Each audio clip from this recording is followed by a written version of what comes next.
Okay, we're back with coffee. For hardcore truth, you need coffee. Where were we?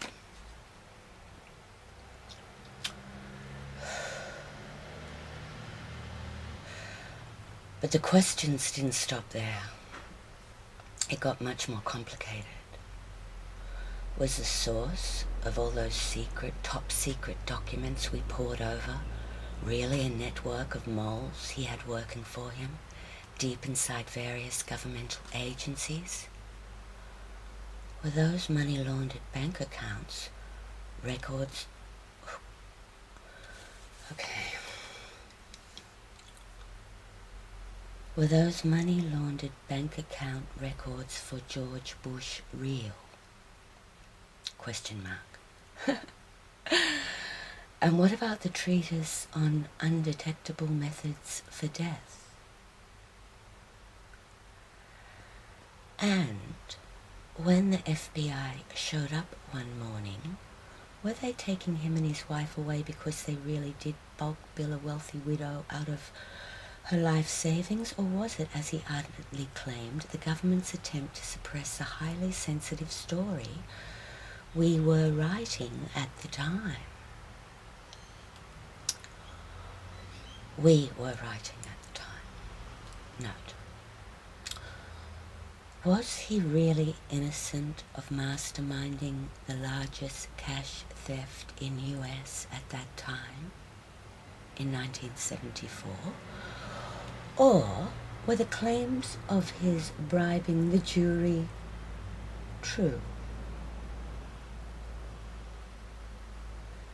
Did he mean for his book, Bucks, a note-for-note in-depth rehash of that heist, to be a fuck you to the FBI? And how about that other half of a $100 bill that he would tempt me with? Was it truly owned by a guy on Federal Hill in Providence, Rhode Island, who would match the halves and in turn simply hand over a Halliburton case with $1 million in cash? Was he a good fella?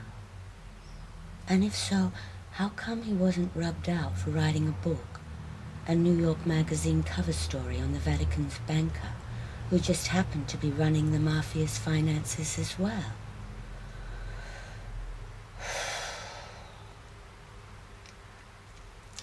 Call me crazy, but every so often, for years now, I've performed an internet search on my old pal and former writing partner, my mentor and Harvard professor Luigi D'Afonso.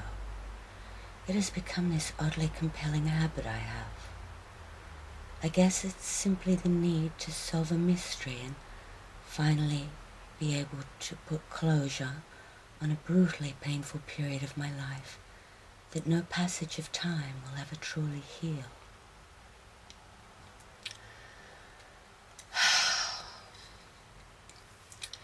See, this is what always has me feeling sorry for my perpetrators, because at one point they were victims too, and I feel that Mr. Manhattan's wound was ancestral. And the thing about the men that I loved, and I did truly love, they touched something in me, and they had such deep wounds themselves that maybe that was my attraction to sort of heal that wound in them, and in healing that wound in them, I would heal it in me, I would heal it in my mother, I would heal it in my family. That was definitely a very strong drive. But of course these people, they're part of the web. They're also, inducted with no way out.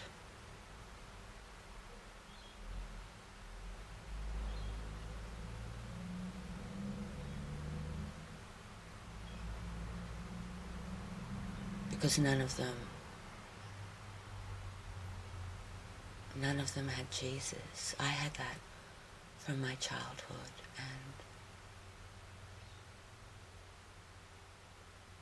the Jesus that my parents gave me was real.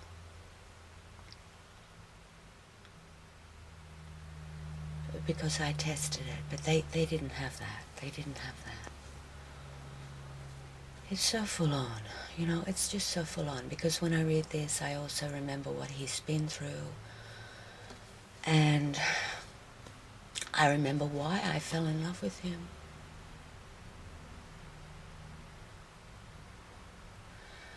The honey trap is in the wound.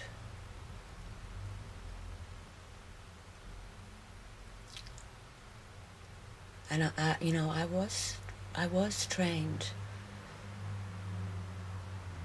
through my father, really, to face a wound, a hard truth, and not run away from it. Like, my dad used to keep photos of the stolen generation. And, this was in the 70s, and that seems radical to me at the time, but he really took account of what was done to the Aboriginals, and he really engaged with their stories and engaged with their wounds, and did his best in his lifetime through writing a textbook for social sciences on Australian history and beginning it with Aboriginal history, whereas before that all those social science books started with Australian history. So my dad did make a change.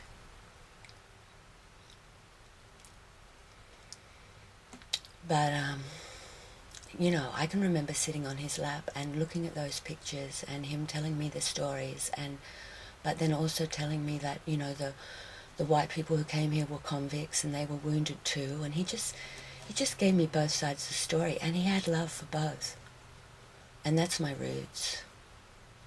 So when I looked at other people's wounds, I didn't look and see Jewish, Arab, Muslim, black, white, or whatever. I didn't. I just saw human being.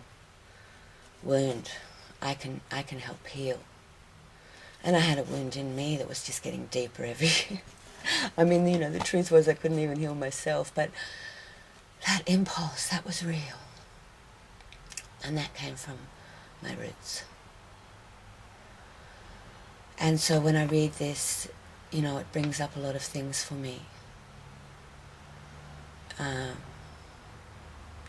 Because I am not a kiss and tell, And that's got nothing to do with the programming. That's just, good manners.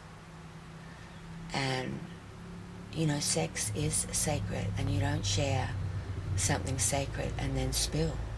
But they turn the sex into an abomination, into a perversion, and they turn you into an object and, into a piece of dirt under their shoe, and they do it on on every level, so there's no boundary anymore between the private and the public, that, your world becomes the invisible Guantanamo, and you're not allowed to speak of it, and if you do, you will be told you're crazy and threatened with asylum.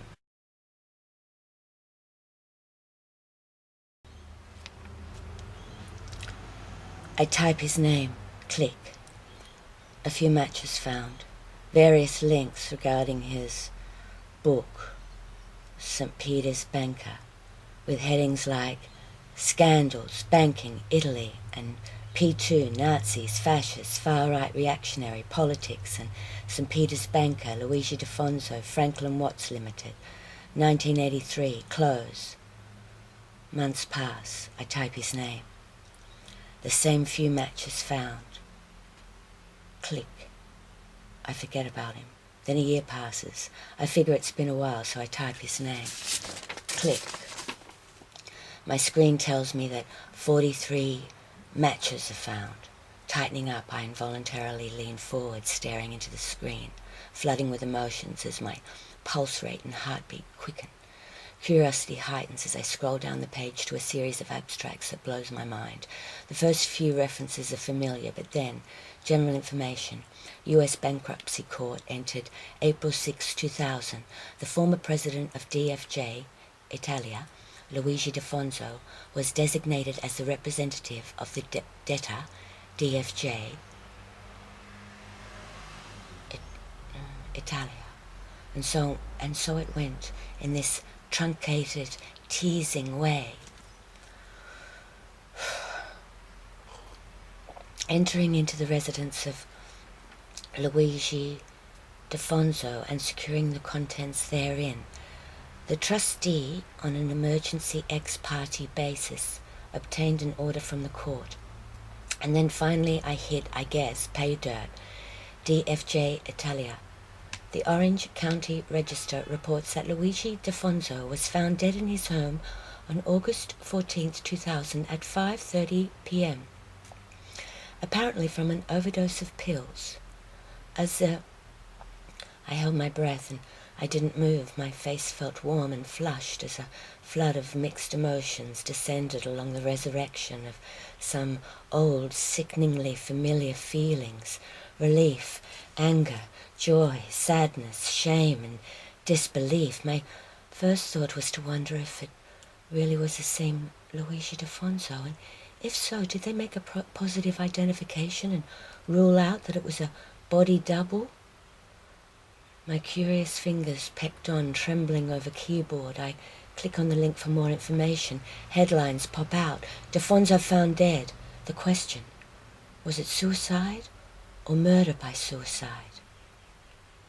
$35 million disappears at the hands of the guy who wrote the book St. Peter's Banker.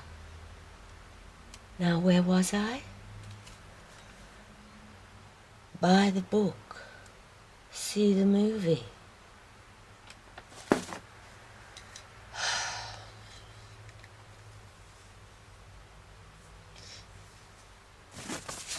You know, I couldn't script this. I just could not script this.